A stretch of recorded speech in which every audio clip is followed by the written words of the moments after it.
T-minus 10, 9. You're listening to the Launchpad Podcast with J-Man. 5, Brought to you by Gallant Media. 2, 1. Here's your host, Ignition. J-Man. Hey, and thank you once again for joining me here. For me, my kitchen, the peninsula. For you, wherever you may be, home, out and about, on the bus. And today we are going to talk about letting go. Now, this is something I have discussed with my Minutes of Mindfulness, which would be the 60-second videos that I put out on Instagram. Not enough.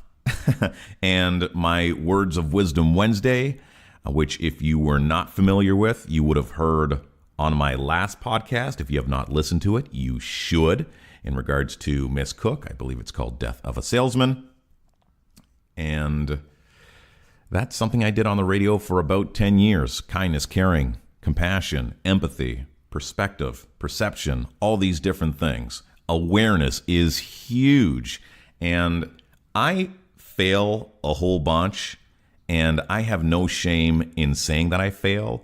It's a word that a lot of entrepreneurs stay away from, but the only reason I know I fail so much is because my awareness is through the roof. So that's a good thing. There's a lot of people out there that don't think they're failing on a number of different levels, but they just don't have the awareness to see it for themselves. Now, that is not what we're talking about on this podcast. Another time, let's get back to letting go. How powerful is letting go? Incredibly powerful, because some people just can't do it. Letting go can serve as a distraction, because as you are not letting go, like there are times, there are moments that you're thinking about that negativity, that you're thinking about that beef, that you're thinking about that hostility, to where you are not at your best self. It is really important to resolve the conflict in your life. And there will always be conflict, and there's a healthy level of conflict that's supposed to be in everyone's life and in relationships. I don't think you can function properly without them. Businesses can't. People have to be able to stand up and share their differences, and there has to be somebody else there to listen. You don't have to agree, but you have to be there to listen. Now, letting go is so powerful, and I'm going to give you an example of exactly how powerful, where there is somebody sick or on their deathbed, to where they will not reach out to that one person that they have a grudge with, because they can't let go of something that happened 5 years ago, 10 years ago, 20 years ago, something that happened when they were kids. It's bananas, right? And the person that isn't reaching out, that's on the deathbed, also has that person that's not on the deathbed that isn't going to go see the person on the deathbed, even though this person, which is on a bed of death, is going to die. Like, what is going on here? That is very, very powerful. There's a lot of relationships romantically with dating and so on and so forth, where we feel we have to fight through things, right? And people poop on the golden age, where people stuck together no matter what because they had kids. And, you know, when you get married for good, and you work things out. And I believe that's a great goal.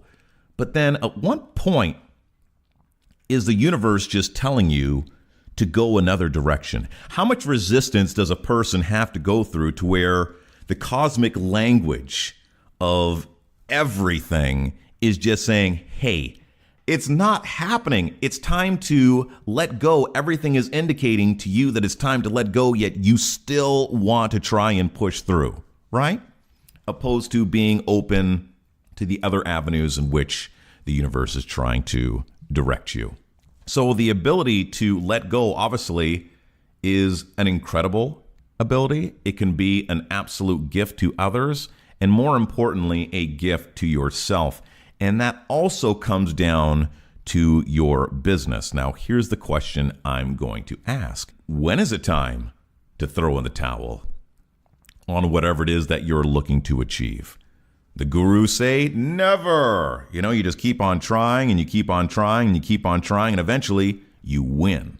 And maybe you feel the same way. Maybe you don't. I'd love to hear about it in the comments when I post this up on Facebook or on the fan page or whether it be a private message. Give me a phone call if you have my number. I'd like to know, but I believe business people sometimes need to let go. That we come from this time and place right now where there are so many that talk about never giving up on your dream. And I don't think people should give up on their dreams. I do believe they should be open to other options that might lead themselves down a different path that they enjoyed more than what they thought their dream was. When is there so much noise around you? Do you ever think that the noise maybe has something constructive to say? And I can only speak from my own personal experience. Now, I loved radio for many years. It's still a passion of mine, like I'm doing a podcast, right? So I want to be able to connect with people. It makes me feel alive. I always want to be adding value. And more ways that I can find to add value to you in the marketplace, the better I feel. So it's a little bit self-serving. Now,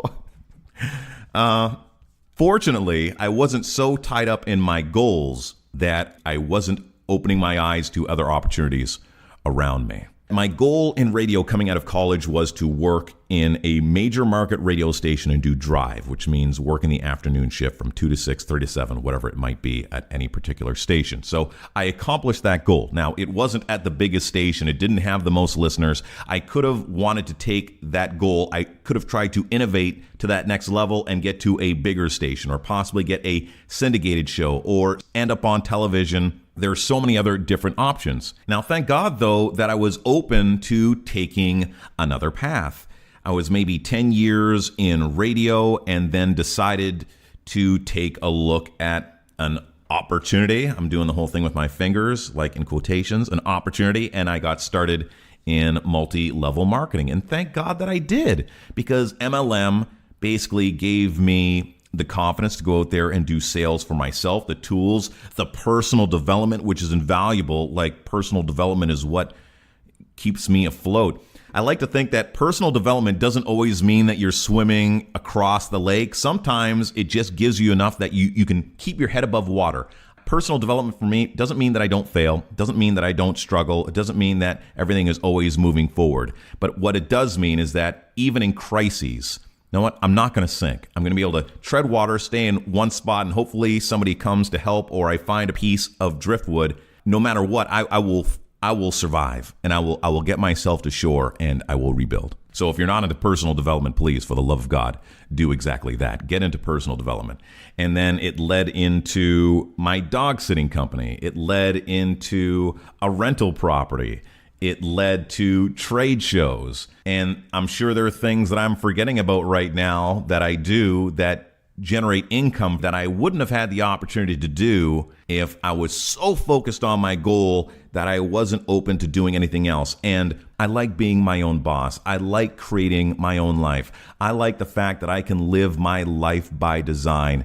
And I was able to spend the last 3 to 4 weeks of my mother's life by her side in her home when she was dying from cancer, because I decided to go a different route, because I wasn't so fixated on getting to just one place that I had the blinders on. And in some cases, I believe, sure, you have to do that to get to a certain point, but I believe that every time that you get to a certain goal, every time that you make considerable progress, that you take a second to remove the blinders and look around or smell the flowers. You might decide that you just want to stop right there.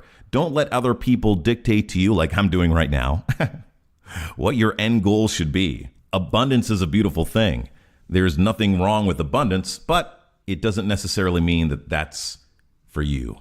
So just allow me to reiterate exactly what I mean in regards to abundance. I mean, in regards to making $1 million, making $10 million, making more money than you could ever spend. Is that your goal? Is that what you want? Or is that what you are being told by the people that you admire, by the books that you read, etc.? Abundance is different things to different people.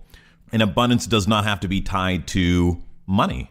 You could just have an abundance of joy, make a living doing whatever you're doing, hopefully a passion, and you're living an abundant life. You could have zero money and you're living an abundant life. So that clouded line of exactly what abundance is, I feel often gets tied into what we're making, what our net worth is, opposed to all the things that we have in our life that bring us joy. And maybe, just maybe, if we can let go of those numbers that we always feel that we need to achieve, we can live a more satisfying, gratifying life with a lot less weight on our shoulders, making for a much more comfortable existence.